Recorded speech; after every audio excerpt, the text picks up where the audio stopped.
This is going to be a little bit of a sneak peek of a future video because while I was working on it, which involved some cloning commands and getting some stuff set up, I accidentally broke Minecraft again. And usually when I'm trying to break Minecraft, because there are quite a few benefits, I'm doing it on purpose. When it comes to Minecraft Bedrock though, sometimes I'm just trying to play around with something and I accidentally cause entire physics breakdowns. Like the whole game is just a little bit wacky, as you can see looking at the way chunks load in. And I want to talk about what happened, why it is, and just kind of show you around Minecraft being a little bit less than functioning. So hopefully you do enjoy this video. If you do, like it and let me know because it helps out the channel and lets me know you do like seeing very much confused Minecraft, let's call it at the very least. Because yeah, basically I was doing a lot of clone commanding, which is where you copy blocks from one part of your Minecraft world to another, and what happened is just a very confusing, very delayed and very much broken bit of Minecraft. So yeah, if you're curious as to what broke, this part of the world right here is where I was copying blocks to. I was copying some stuff from over there. Again, it's for a future video about temples and Minecraft bound maps. It's a whole own thing, but let's just say I was copying something because I wanted only part of the map to be all the way out here in the corner. And when I did that,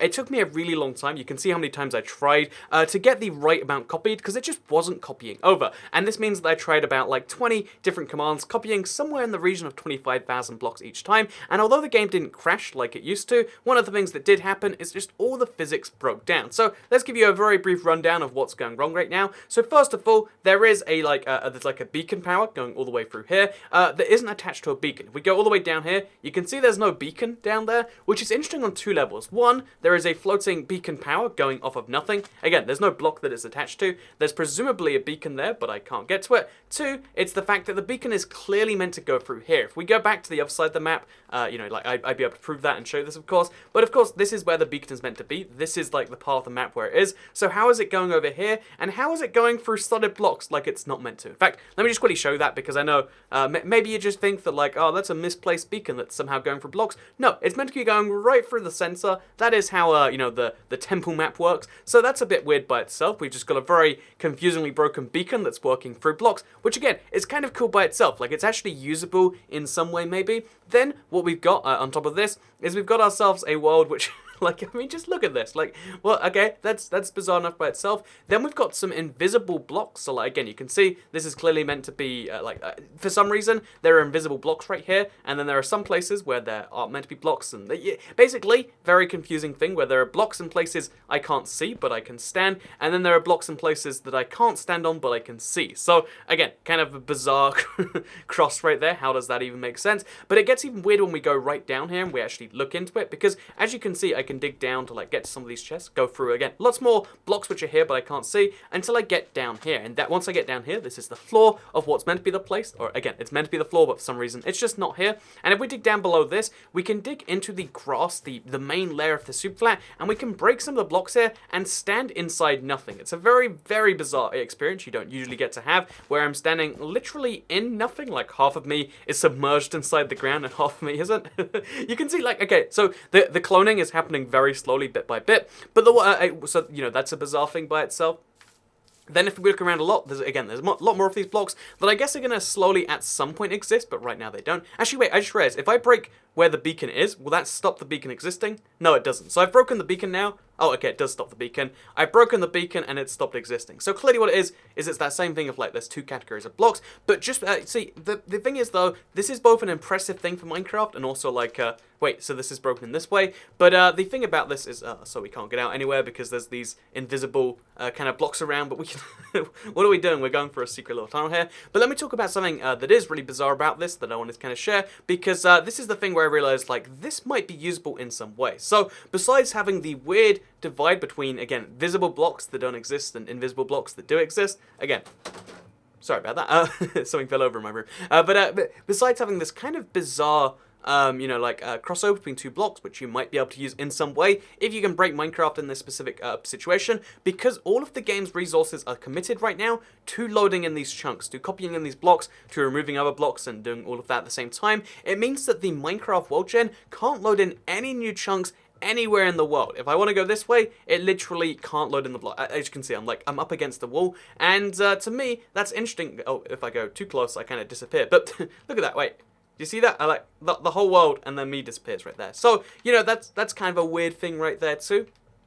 As you can see, we've just got that happens everywhere. There are chunks that are loaded in, and nothing beyond those chunks, or at least nothing beyond a few blocks of those chunks, can exist at all. So again, all of Minecraft's resources are dedicated to loading, but what I find wild, what I find impressive, is the fact that in the last few updates, they fixed the game so that even when the world generator is stalling, you can still experience the game in full 60 FPS. This game is running, flawlessly on my Xbox One, and that's something kind of cool, right? Even when the game is at its most broken. One of my favorite examples of this is, let's grab like some blocks, let's throw them on the ground. Oh wait, there's literally no entities that can exist. I want to throw these on the ground. Do you see how it's just disappearing in front of me?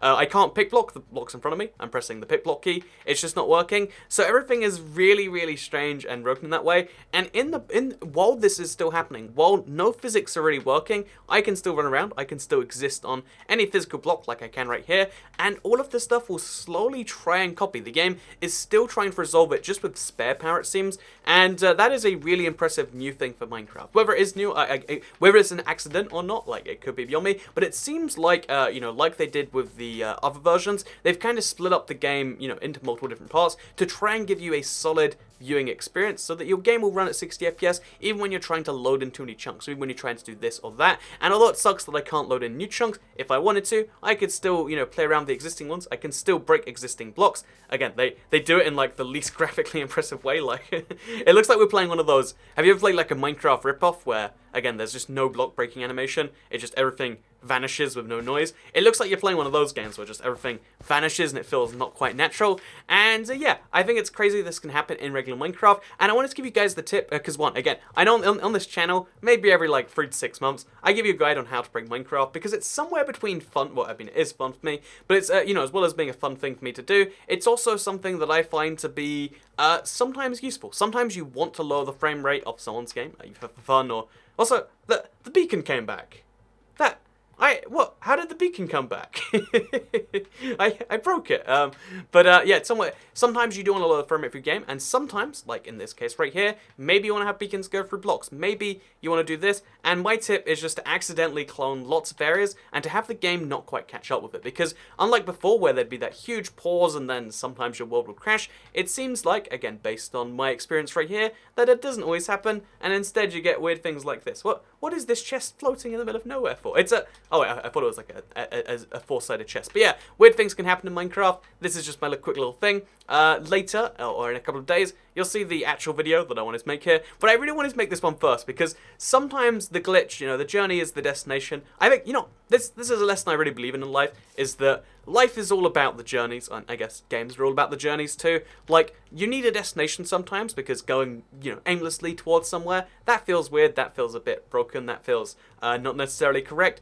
But I will also say that sometimes, most of the time in fact, it's the things that accidentally happen along the way that are way more fun than the things that happen at your destination. So always be ready for a side tangent and be ready to just tackle it head on, because maybe it's the best thing you ever do. And maybe, you get murdered one time because of that, so don't really take that advice too seriously. But I hope you all enjoyed the video regardless. Like if you liked it, share if you liked it, and subscribe if you're into it, because I make videos like this one every single day on my channel, and if subscribed, you'll see them daily on your... Oh wait, look at this water.